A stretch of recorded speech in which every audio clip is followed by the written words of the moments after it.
পারভেজের ঝোড়ো ব্যাটিংয়ের পর মুস্তাফিজের জোড়া উইকেট লাহোরের সহজ জয়। মোস্তাফিজুর রহমান উইকেট সাফল্যের মধ্যে থাকলেও রানের মধ্যে ছিলেন না পারভেজ হোসেন। লাহোর কালান্দার্সে খেলা বাংলাদেশের এই বাঁহাতি ব্যাটসম্যান আজ ঘুরে দাঁড়িয়েছেন। মুলতান সুলতানসের বিপক্ষে খেলেছেন ১৯ বলে ৪৫ রানের ঝোড়ো ইনিংস।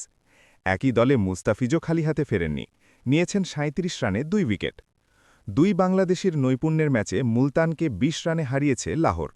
বৃষ্টির কারণে ১৩ ওভারে নেমে আসা ম্যাচে প্রথমে ব্যাট করে লাহোর তোলে ৫ উইকেটে ১৮৫ রান। তাড়া করতে নেমে মুলতান আটকে যায় ৫ উইকেটে ১৬৫ রানে। আগের দুই ম্যাচে ১৪ ও ১২ রান করে আউট হয়ে যাওয়া পারভেজের আজকের শুরুটাও ছিল নড়বড়ে। প্রথম ৯ বলে করেছিলেন ৭ রান। এরপর হাত খুলেন মোহাম্মদ নেওয়াজকে টানা ২ ছক্কা ১-৪ সহ ৫ বলের মধ্যে মোট ১৯ রান নিয়ে।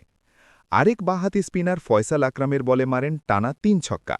মিডিয়াম পেসার মোহাম্মদ ইসমাইলের বলে বাউন্ডারিতে ক্যাচ না হলে ৫০ও পেয়ে যেতেন দ্রুতই। ১৯ বলে ৪৫ রানের ইনিংসটিতে ছিল ৫ ছক্কা ও ২-৪। পারভেজের পর বল হাতে জ্বলে ওঠেন মুস্তাফিজও। আগের দুই ম্যাচে ১ উইকেট করে পাওয়া এই বাঁহাতি পেসার মুলতানের বিপক্ষে ৩ ওভার করে নেন সাহেবজাদা ফারহান ও শান মাসুদের উইকেট। ওপেনিংয়ে নামা ফারহান ২৪ রান করে লং অনে ক্যাচ দিয়ে আর দলের দ্বিতীয় সর্বোচ্চ ৪৪ রান করা মাসুদ এলবিডব্লিউতে আউট হন। এতক্ষণে সাথে থাকার জন্য ধন্যবাদ। নিয়মিত যে কোনো খেলাধুলার আপডেট পেতে স্পোর্টস চ্যানেলটি সাবস্ক্রাইব করে সাথেই থাকুন।